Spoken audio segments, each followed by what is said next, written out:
Up next is a session that blends the power of ancient stories with intelligence of modern tech. GenAI meets mythology. Yes, you heard it right.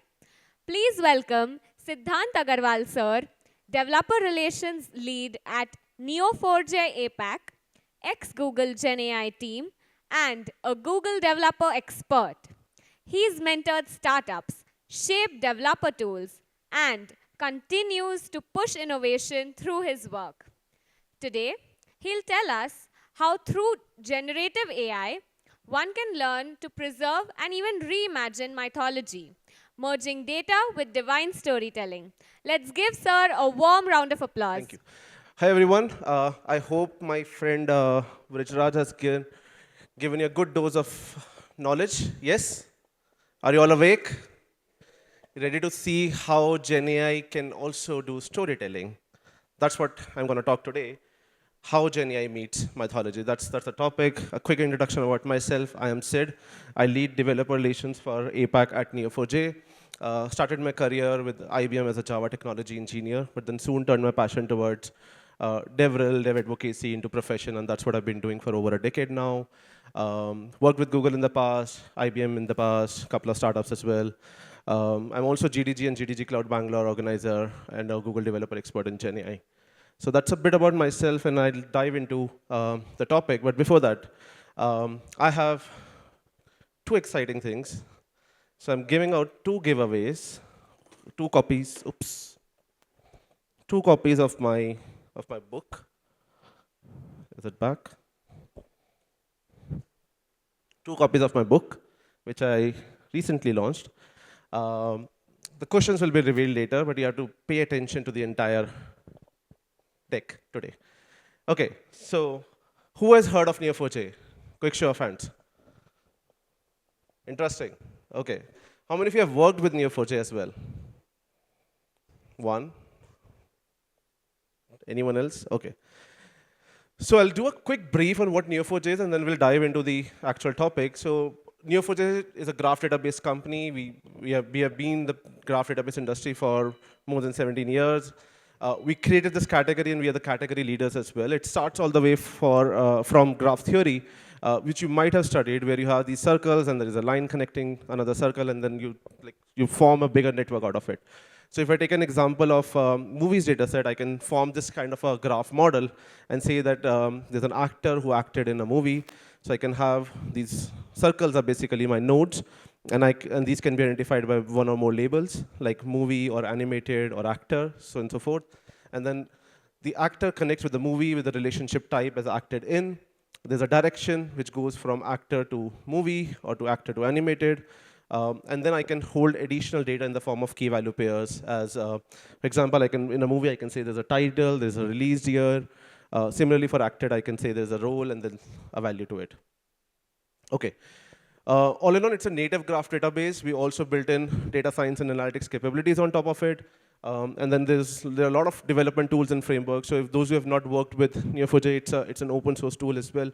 A lot of our drivers are still maintained by the open source community contributors. There's a whole support for graph query language. It runs anywhere. You can run it on-prem, you can run it on cloud, and then you can also run it as a cloud managed service also. Okay. These are some popular use cases. Real-time recommendations, fraud detection, network and IT optimization. But this is not something which I want to talk today. These are some of the use cases, but not just limited to them. There are many use cases out there. What I want to talk about is the mythology. How many of you have read Mahabharata? We'll do some quick trivia as well. Any Mahabharata experts in the house? Okay, cool. So I'm going to ask two questions. The first question is, how many characters are there in Mahabharata?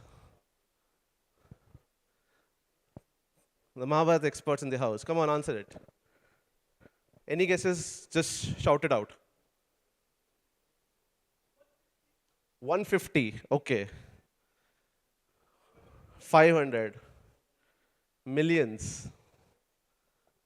Any other guesses, any other numbers on how many characters are there in Mahabharata? One character?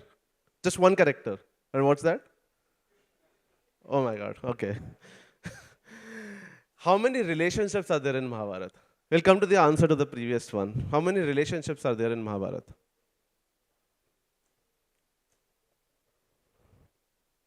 Any guesses? Any number of relationships? Number of relationships? Okay, so the reason why I chose Mahabharata specifically is because it's the largest epic in the entire world ever written and probably will be ever written. We are talking about 100,000 verses with over 1.8 million words. That's the volume that we are talking about.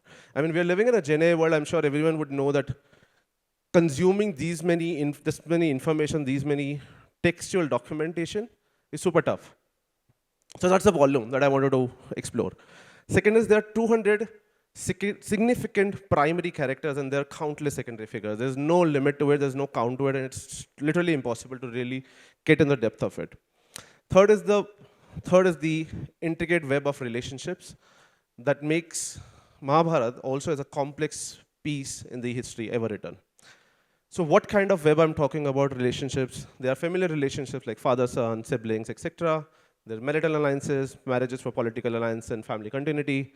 There's teacher-student relationship, like relationships between Drona and his disciples, and adversary relationships of rivalries and enemies. Broadly, 4 categories.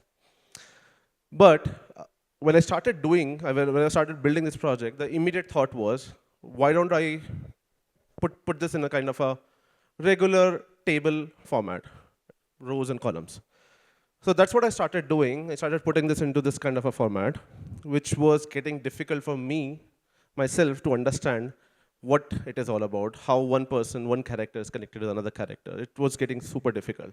So eventually this led me to kind of change this entire process, this entire structure into a graph structure. So of course there's a data that I use. I started gathering the data, created the characters list, their family trees and everything, a detailed description, everything of whatever I could get. Started extracting all the characters, started extracting the relationships between those characters, 2 characters, and then populated a graph. And eventually, so this is a cipher code, which is the language which you use to write Neo4j. You insert data into and read data from Neo4j. So I got 191 person nodes, 579 relationships, and some property keys is what I added. If you want to visualize it, this is a small visualization of how it looks like for some of the relationships between some characters. It was easier for me to do a many-to-many and one-to-many mapping as well, which wasn't the case when I was doing it in a tabular world. Okay, but then this was still okay. I wanted to make sure that I can use natural language to query this database. So for example, if I have to find out parents of Lord Kashyap, I have to write this kind of a cipher, which not everyone could write. And if I want to make it really public and then everyone can use it, I have to create a way where everyone can write this kind of a cipher code. Or not write a cipher code, but write just in write in a natural language and get a response back. So build a version 1 of this chatbot way back 2 years ago. A very rudimentary one-word answer, very basic one. Converts your text into a cipher. Cipher goes and checks the Neo4j database, gets a response, a one-word response, and gives it to you. Good enough. And then at a conference, someone asked me, can you ask questions about this? Can you ask questions about this? And then it was starting getting difficult for me. So I thought, why don't I add in the entire universe of Mahabharata into this chatbot instead of just focusing on just a bunch of characters? So that's where came in the concept of graph rag or knowledge graphs. So, but before that, so we know that there are 18 books, 18 chapters, or 18 parvas in Mahabharata. Ultimately, what I mean to say is there are 18 PDFs. I'm not talking in the world of GenAI. So you're talking about 300 pages per PDF on an average. So if I have to convert all of those pages into vectors, everyone familiar with vector rag? Vectors, embeddings? Yes? Okay, awesome. So if I have to convert those pages, I'm consuming about 2.7 million tokens. That's a lot of tokens that I have to consume to make sure I can find the semantic meaning out of those textual documents. So vector rag was amazing, but then it was still missing out of the part where I want to do multi-hop reasoning. I want to ask context-rich questions. So I went with an additional step further, which is called as graph rag. So here in the graph rag concept, we are not getting rid away of our vector rag. Vector rag still remains there, but we are appending it with a graph traversal. So what happens is, It goes and does a vector search and then starts traversing a graph. And additionally, there's also a possibility, if you want, you can also extract entities out of your text chunks. So once you have got your text chunks in the previous stage, you have those PDFs, you divide them into text chunks, store them in a vector database. Once you do that, you can also extract entities out of your text chunks and also form a separate graph out of it and connect that graph with your vector graph of the vectors, basically. So this is what I want to say. So you have a lexical or a document graph, which is your graph for your text chunks. And then you also have extracted entities and form a separate entity or domain graph. Now, these two graphs are not lying in isolation, but they are rather connected with each other. I mean, they're connected within themselves. The chunks are connected within themselves. And then your domain or entity graph is connected to themselves. And the two also are connected with each other. This is a very classic example that you see for knowledge graphs in the current stage. When you do Google search now, you see a small section, right, where it populates information not just from Wikipedia sources, but from multiple sources put together, and then gives you a nice, concise snippet of the information that, okay, this is what you're looking for. Probably relevant, not relevant for all the use cases, but for majority of them. So this is an example of a knowledge graph as well, where it just goes and finds from multiple sources, extracts and combines and gives a response to you. Let's take an example of an RFP document to further understand the concept of GraphRag. So imagine there's a PDF, and I have this kind of a structure in it. There's an intro section, there's something about the company. It's a simple RFP document where I'm asking for a proposal, the financial results, and some content, objectives, proposal, and everything. So if I convert this into a graph structure, it will look something like this, where GCP RFP is like a major document, then I can have these chunks. These sections can further have multiple text chunks. Now, in a simple vector RAG, as I told, we have these text chunks converted into vector embeddings, right? So you store those vector embeddings in a vector database. Here, for the simplicity, just to let you know, Neo4j also supports vector search indexing and vector storage, so you can put everything into Neo4j. So if I have to ask a question to this kind of a structure, who is the main respondent of the GCP RFP? This is a question that I want to ask, and I want to make sure that I get a response back from my this particular document, which I converted into a vector. So what would happen is, once I ask this question, there's a GenAI app, and asking this question, it will convert my question also to an embedding, do a vector search. I'm sure everyone knows what a vector search is, right? It tries to do a cosine similarity, tries to get the similar search using your vector search, Neo4j vector index, and gets a result back. But as I told you, the question was, who is the main respondent of the GCP RFP document? Now, if you notice over here, that there's a text chunk which says response from ABC company. From a semantic perspective, this is probably the result that I would get. But from an actual result perspective, the contextual result, the result lies in the second chunk, which is signed by John Smith, and he's the general manager. So rather, I should get a result which is a combination of the three, and not just from the first text chunk alone, which would happen in the case of vector RAG. But versus in a graph RAG, what will happen is, once you get the similarity search, you get, okay, I got a response from the ABC company, but then it starts doing a traversal and see that whether there are further connections out in the same network. And it goes through the retrieval process, sees that, okay, there are two additional text chunks also connected with the same section, same parent node, retrieves it, and then I can also go back and tell to the user or whoever is asking for the result that, okay, this is where the result is coming from. That's one, that's the explainability. The second thing is the governance. If you notice over there, there's a financial result and there's a content chunk as well around it.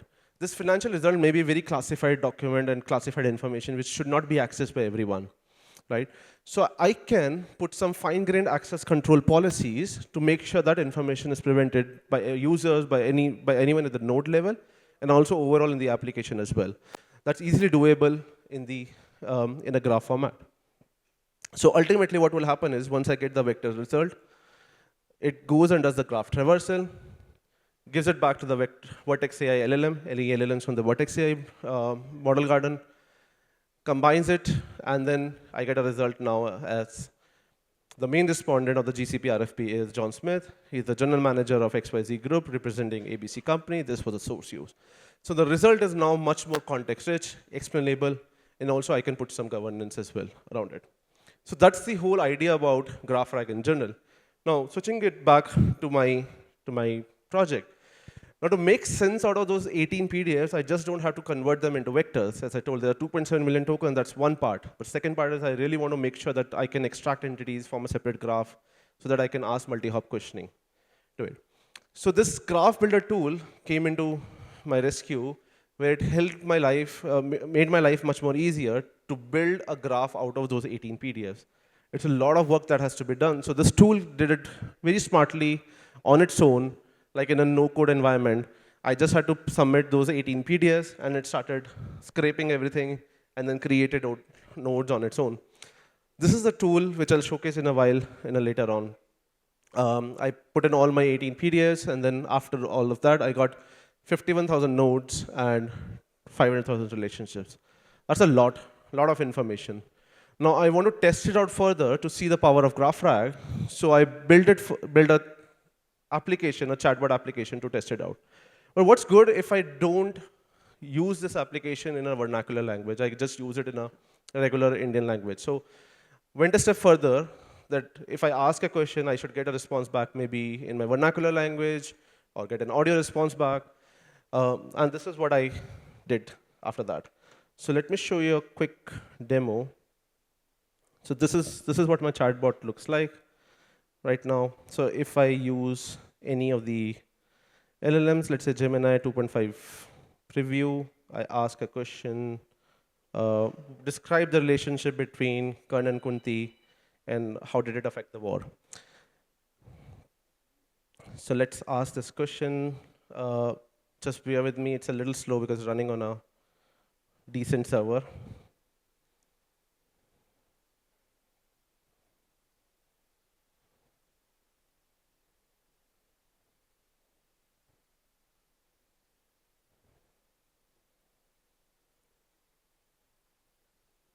Okay, and then I can listen to this in Hindi as well. One thing to notice over here is that response varies a lot between the LLMs as well, how LLMs retrieve a result. So that also makes a lot of difference. यह तथ्य कुंती भाईचारा व्यक्ति कर्ण स्पष्ट होता है।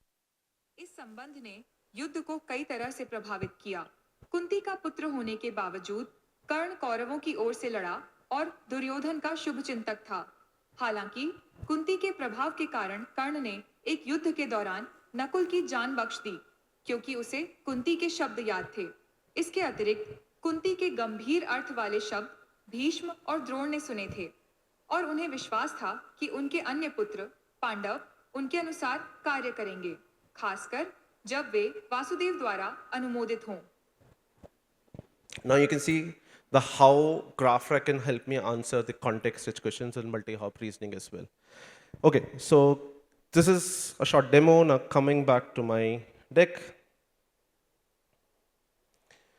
It's hosted over here. There's still some gap, but you can read the blogs. You can go to this URL. You can read the blogs out there. It's a 4-part blog series that I've written to understand a bit more on the entire journey. What's next? This is the tool which I mentioned, where you just have to go to the tool. It's available for free. You do not have to plug in any of the API keys.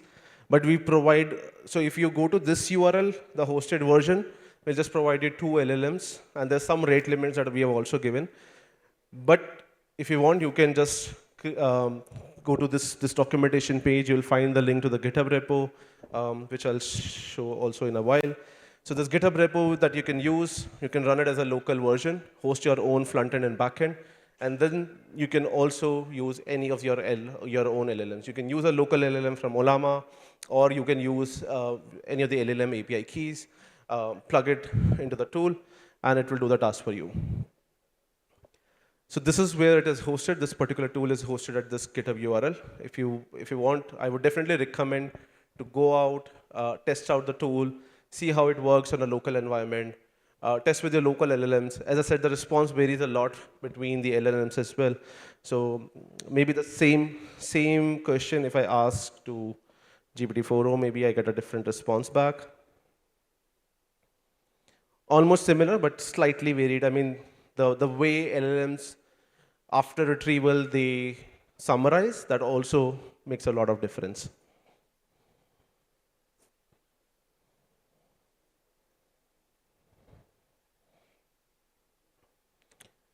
So I can see the same response, how it gives in a different format. Because here the question is very specifically about the relationship between Karn and Kunti, uh, and, the, and the effect it had on the war. कर्ण और कुंती के बीच एक जटिल रिश्ता था, क्योंकि कुंती कर्ण की जैविक मां थी। हालांकि कर्ण अपने जीवन के अधिकांश समय इस तथ्य से अनभिज्ञ रहे और उनका पालन पोषण एक सारथी ने किया। कुंती ने युद्ध से पहले कर्ण को सच्चाई बताई, ताकि वह उसे अपने सौतेले भाइयों पांडवों में शामिल होने के लिए राजी कर सके। इस रहस्य उद्घाटन के बावजूद कर्ण ने दुर्योधन और कौरवों के प्रति वफादार रहना चुना, जिन्हें वह अपना सच्चा मित्र और हितैषी मानता था। कुंती के I'll pause here in the interest of time because there's some more things which I want to cover. Okay, so LLM graph builder tool is a tool like a low code, no code environment. But if you want full flexibility, you want to control everything, you can experience the same functionality in our Python package as well. A very simple pip install Neo4j graph rack. You can extract entities, you can create your own knowledge graphs, and then you can also use the retriever. So we have bunch of retrievers that can help you retrieve information in the same graph and a vector format, or just purely vector, or just pure like a hybrid format as well. Couple of resources. These are some resources on GenAI. There's a documentation page which I'll definitely recommend to check out. All our latest updates and frameworks gets added over there at neo4j.com/labs/GenAI ecosystem. That's the place to go.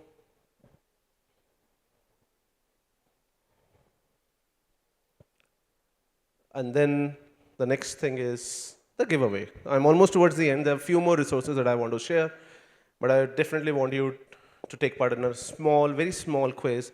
But you have to be super quick. Just scan the URL and join slido.com. The code is 7408313. Everyone ready? No? Okay. So you have to go to Slido, put in this code, go to slido.com, put this code, or just scan the URL.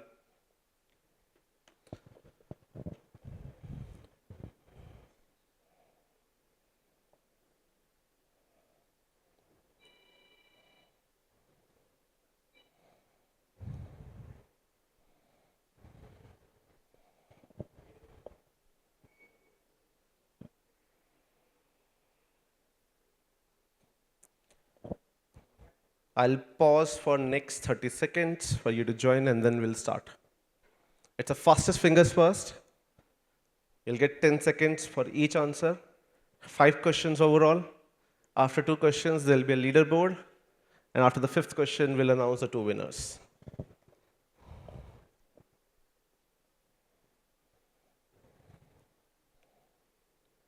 Okay, shall we start? I guess everyone has joined. We'll wait for 10 more seconds and then I'll start.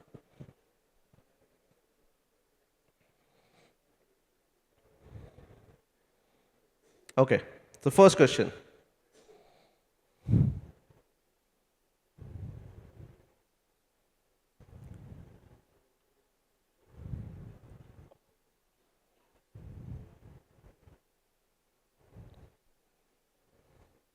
Oof. What's the right answer? Any guesses? Come on. Okay. It's actually C, not B. Okay, the next one. In a typical graph rack pipeline, where is the cipher query most likely generated and used?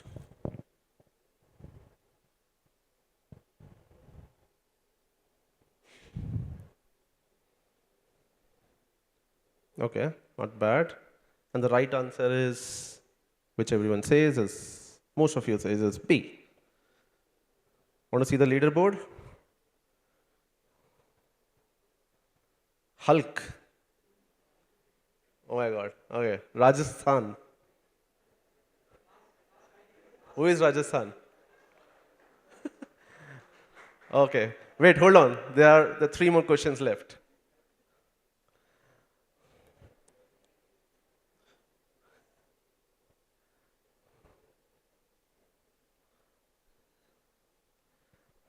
If you have focus on the talk, you would be able to do that easily.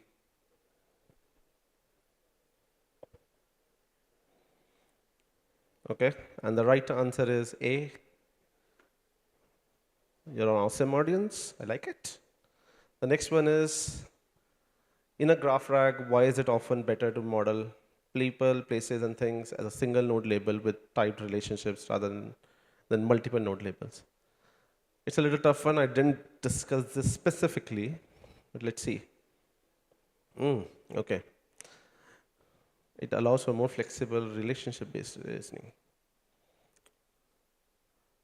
Okay, that's the right answer as well. The last question. Everyone ready? Yes? Okay.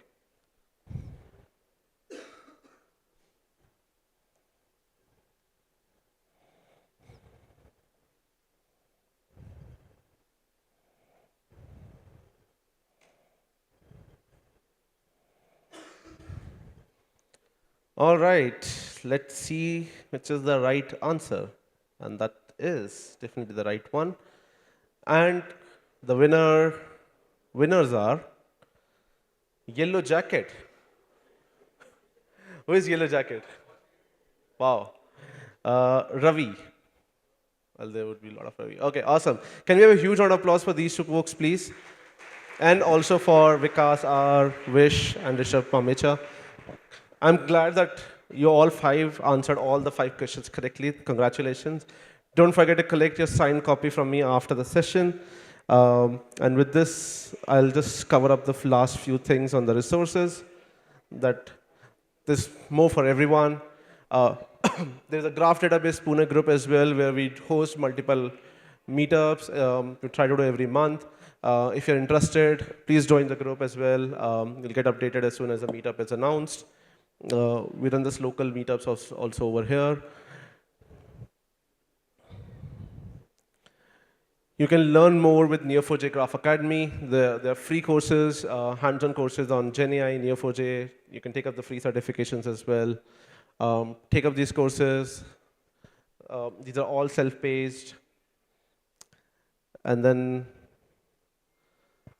the second last thing is the Nodes conference. This is back for its 7th year. It's a virtual marathon of graph content, where we cover content for everyone, beginners to intermediate to advanced. We're running it on 6th of November, fully virtual. You can experience this from the comfort of your homes. There are multiple themes that we have. The CFP is over, but you can still register. The registrations are still live. Don't forget to register at Nodes. Lot of community talks are out there.